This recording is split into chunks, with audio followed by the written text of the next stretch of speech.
కాదు మీరే చూడరా కాదు అరే మాది 30 రా మెంటల్ హాస్పిటల్ బన్నీ హాస్పిటల్ ఎంత మరి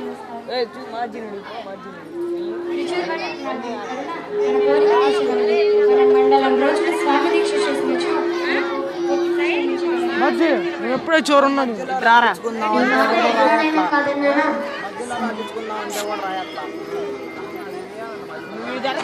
గంట జరుగు గంట ఓపెన్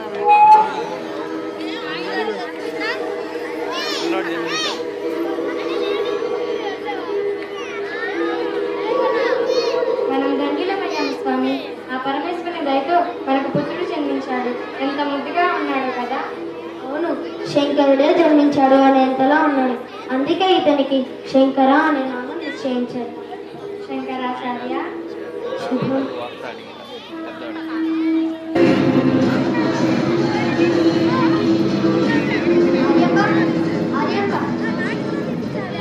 మహర్షుల వారు ఇచ్చేశారు. మన శంకరుని గురుకులానికి పంపే సమయం వచ్చింది.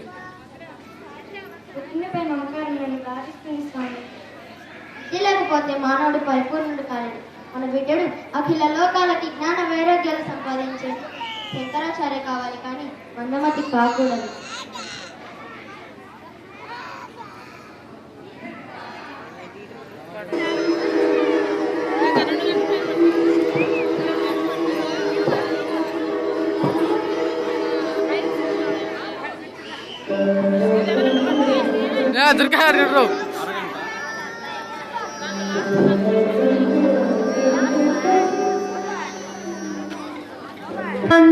శాంతి అంతరిక్షధం శాంతి పృథివే శాంతి ఆపశాంతి ఓషధయ శాంతి. శంకర, మధురాకరానికి సమయమైంది. శిష్యులతో బయలుదేరు.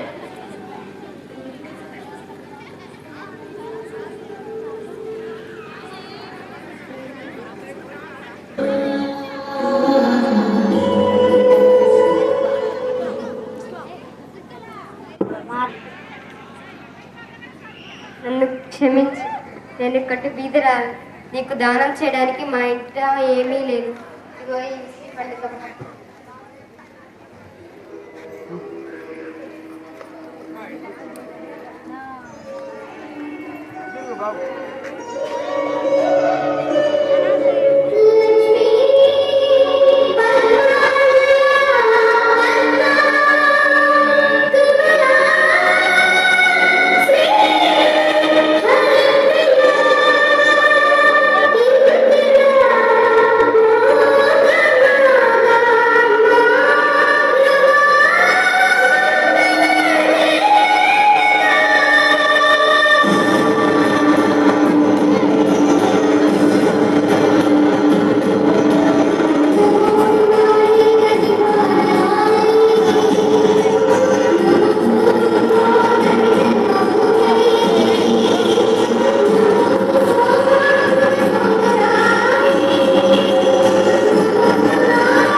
దగ్గర పోరా.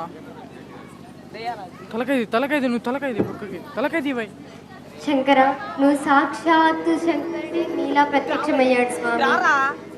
మీరు పిలువగానే సాక్షాత్తు లక్ష్మీదేవి మా ఇంట బంగారు వర్షం కురిపించింది. ధన్యోస్మి స్వామి.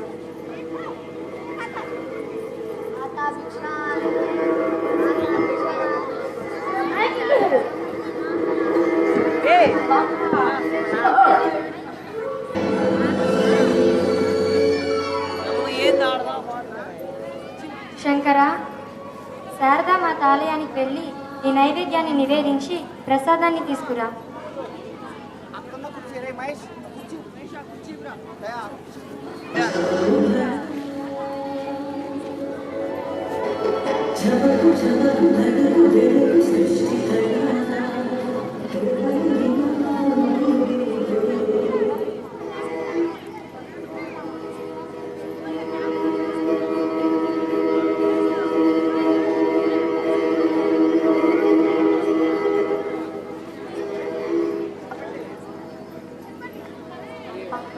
ప్రసాదం స్వీకరిస్తే అమ్మకు ప్రసాదం తీసుకొని వెళ్తాను.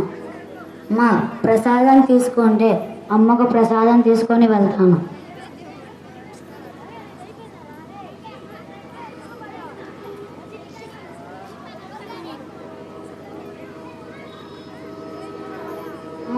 ఇదేంటి గిన్నె ఖాళీ అయిపోయింది? అమ్మ నన్ను దారిలో సహాయ చేశానేమో అని నన్ను నిందిస్తుంది. శంకరా, ఇలా ఇవ్వు.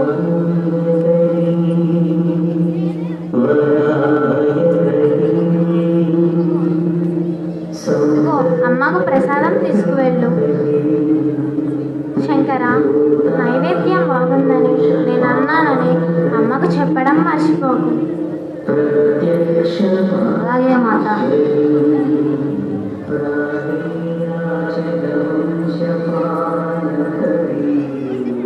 శారదామాత ప్రసాదం మొత్తం తాగేసిందమ్మా.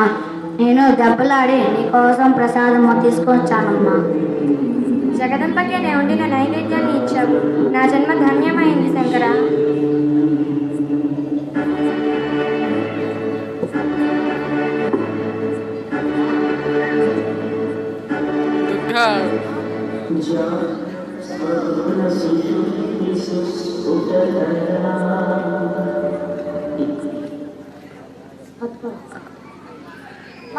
అమ్మా, ముసలిని పట్టుకుందమ్మా. సన్యాసం స్వీకరించాలని చెప్పమ్మా. అమ్మా, అలాగే శంకర, సన్యాసం తీసుకో.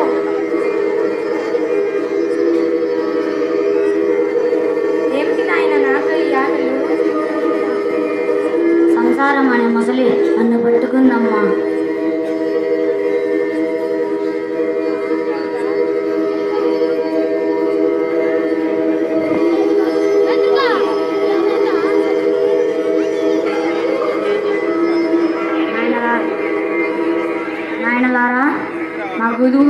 మా గురువు గోవింద భాగవత్పాదుల వారు శిష్యరికం చేసి స్వయం అధ్యయనం చేసి అద్వైతాన్ని ప్రపంచానికి తెలియజేసే దానితో నేను సన్యాసం స్వీకరించాను.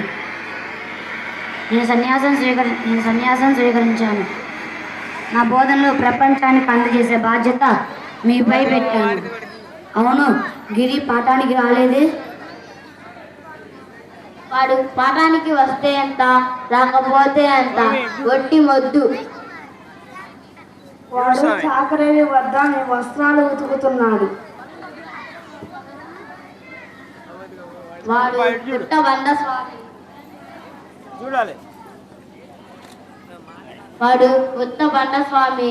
మీరు పాఠం మొదలు పెట్టండి, మేము వింటాం. వాడు చూడు, అక్కడ వాడిది అయిపోయిందా? వాడిది గిరి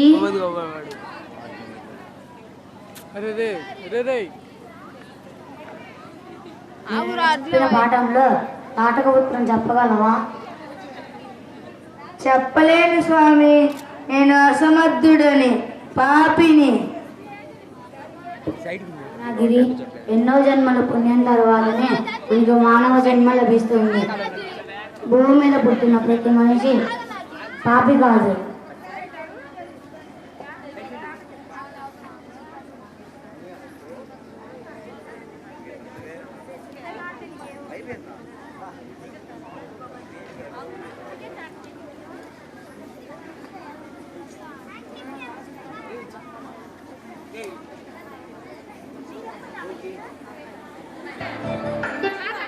ఎప్పుడు వచ్చిందమ్మా పాడైపోతుంది అక్కడే తీసేది ఇక్కడ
ఆపండి.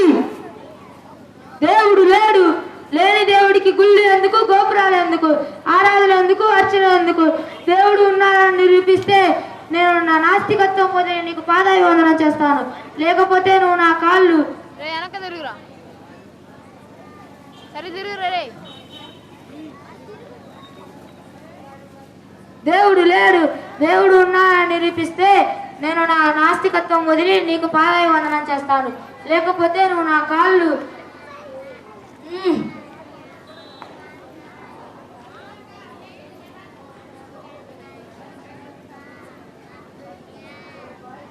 వంటగా ఉందయ్యా.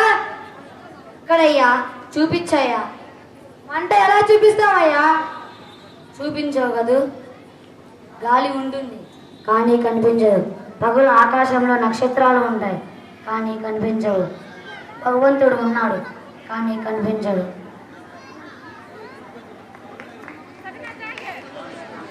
నాది నేను దాకపోతా వీళ్ళకి ఇవ్వాలంట మళ్ళీ.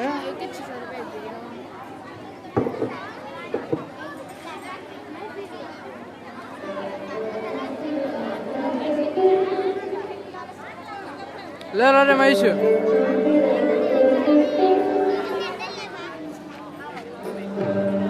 ఎవరు నువ్వు? నా అనుమతి లేకుండా మా ఇంట్లో ప్రవేశిస్తున్నావు. నాయన, ఇంటికి వచ్చిన వారు అతిథి, అభ్యాగతి సేవించుకోవడం గృహస్థ ధర్మం. వారికి పాదాభి పూజ చేయండి. చెప్పండి స్వామి, నా నుండి ఏ భిక్ష కోరి వస్తున్నారు మీరు? ఆయన మండల్ మిశ్రా, నేను నుండి పాదభిక్ష స్వీకరించడానికి వచ్చాను. తప్పక స్వామి.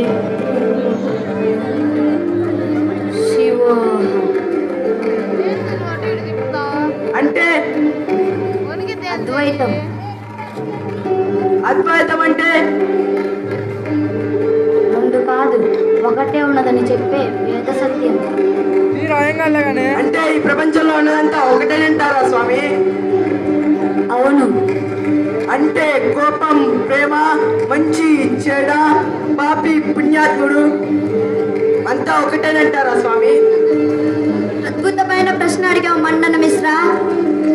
బ్రహ్మ సత్యం, జగత్ మిథ్య, ఈ కనిపించే మంచి చెడు ఒకటిలో కలిగే భావాలే. పాపి పుణ్యాత్ముడు ఒక గర్భం నుంచే జన్మించాడు. ఈ కనిపించే ప్రపంచాన్ని సృష్టించిన పరమాత్ముడు ఒక్కడే. జయ హో శంకరాచార్య. అంటే ఇతరలోకంలో భోగభాగ్యాలు ఇస్తున్న ఇంద్రుడు, భూలోకంలో కష్టాలు వేస్తున్న మానవుడు ఒకటేనంటారా స్వామి? సభాష్ మండన మిశ్రా. 1000 యాగాలు చేస్తే మానవుడు ఇంద్ర పదవికి అర్హుడని వేదాల్లో చెప్పారు. కానీ పాపాలు చేసిన ఇంద్రుడు కూడా తన ఇంద్ర పదవిని వదిలి భూలోకాల్లో కష్టాలు అనిపించినట్లు పురాణాల్లో చెప్పారు. శంకరాచార్య. చేతికున్న 5,000 సమానమైన స్వామి. అయినా మండల మిశ్ర, నిన్ను పుట్టక ముందు ఏమని పిలిచేవారు? పిండం. పుట్టాక శిష్యువు. పెరిగాక బాలుడు. తర్వాత యువకుడు. వృద్ధుడు. వివాహం తర్వాత గృహస్థుడు. వయసైపోయాక వృద్ధుడు. మరి చనిపోయాక. శంకరాచార్య, ఈ ప్రశ్న ఇప్పుడు అప్రస్తుతమేమో. మండల మిశ్ర, శాంతించి. ప్రస్తుతం అప్రస్తుతం రెండు ఒకటేనని నీ నోటితోనే చెప్పిస్తాను. శాంతకర్మలో పెట్టేది అది కూడా తెలీదా? పిండం అంటే నువ్వు పుట్టింది పిండంలో, శాంతకర్మంలో పెట్టేది పిండం.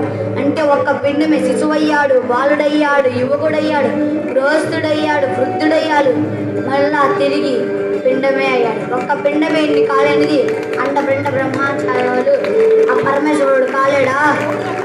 అంటే రాముడు, కృష్ణుడు, శివుడు, నరసింహుడు, బ్రహ్మ, యముడు ఒక్కడైనప్పుడు ఇన్ని పేరు ఎందుకు స్వామి? నాయన మండల మిశ్రా, నిన్ను మీ తల్లి గారు ఏమని పిలుస్తారు? బాబు అని పిలుస్తారు. మీ భార్య ఏమండి అని పిలుస్తుంది. మీ పిల్లలు తండ్రి గారు అని పిలుస్తారు. వారికి పిల్లలు పుడితే వారు తాతగారు అని పిలుస్తారు. మీ తమ్ముడు అన్నయ్య అని పిలుస్తాడు. మీ అన్నయ్య తమ్ముడు అని పిలుస్తాడు. ఆర్య, అసలు మీ పేరు మండల మిశ్రరావు గారేనా? ఒకళ్ళేమో బాబు గారు అని, ఒకళ్ళు ఆర్య అని, ఇంకొకళ్ళు తమ్ముడు అని, ఇంకొకళ్ళు అన్నయ్య అని, ఇంకొకళ్ళు భర్త అని, ఇంకొకళ్ళు తండ్రి గారు అని పిలుస్తాను. మీ ఒక్కరికి పేర్లు ఎందుకు?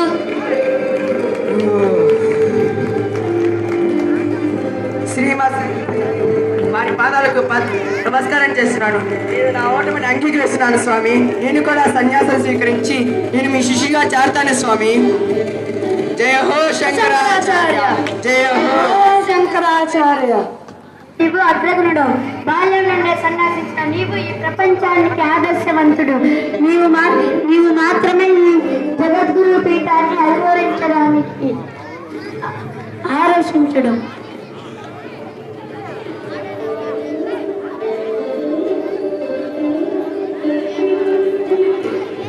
ఆగు శంకరాచార్య, ముందు నా ప్రశ్నకు సమాధానం చెప్పు, తర్వాతే ఈ సత్కారాలు.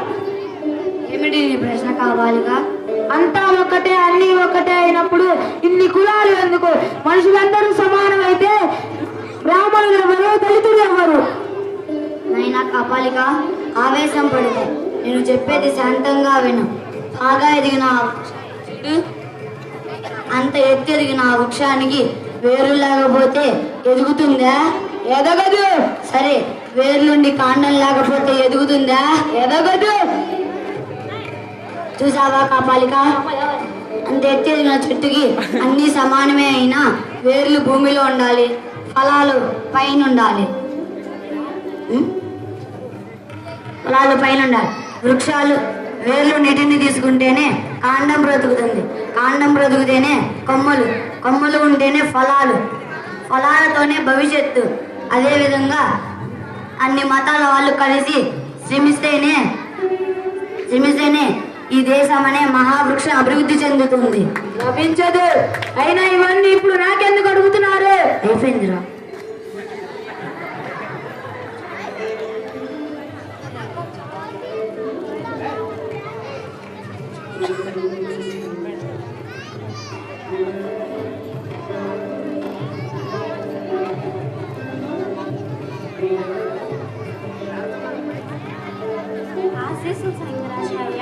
నీకు తెలియంది కాదు, ఈ ప్రపంచమంతా మతం అనే అంధకారంలో కొట్టుమిట్టాడుతుంది.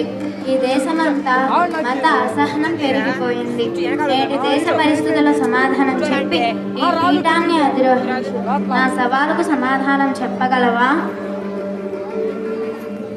ఆజ్ఞ సర్వ.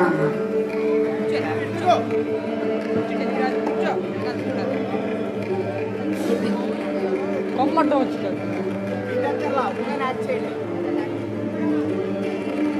నైనా హస్తకమ్మల ఆ గంగా జలాన్ని ఇక్కడికి తీసుకొనిరా.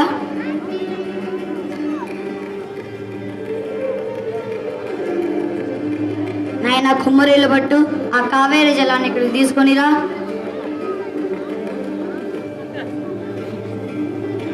నాయన సురేశ్వర ఆ కృష్ణ జలాన్ని ఇక్కడికి తీసుకొనిరా.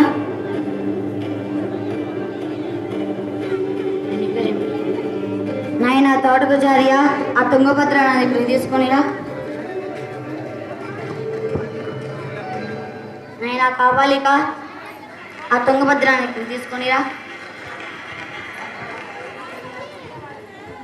ఇప్పుడు ఎవరి జలాలు వాళ్ళు తీసుకోండి.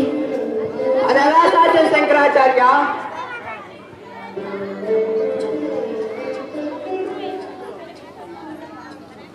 జరా ఈ మతాలన్నీ పేర్లే కనిపిస్తున్నా ఈ మతాలన్నికి జీవిపోస్తున్న ఆ పరమాత్ముడు ఒక్కటే. ఇన్ని జలాలు కలిసినప్పుడు ఒకటిలా ఉన్నప్పుడే మనుషులు మతం అనే అడ్డుగోడలను త్రోసి ఇవన్నీ ఒక్కటే.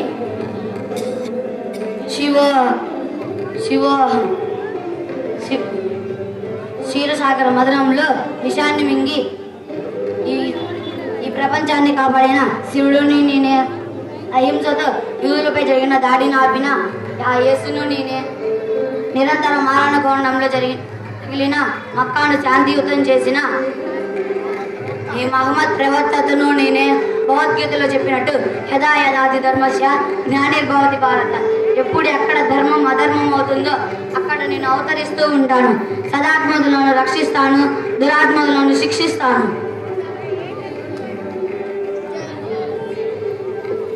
జయ హో శంకరాచార్య.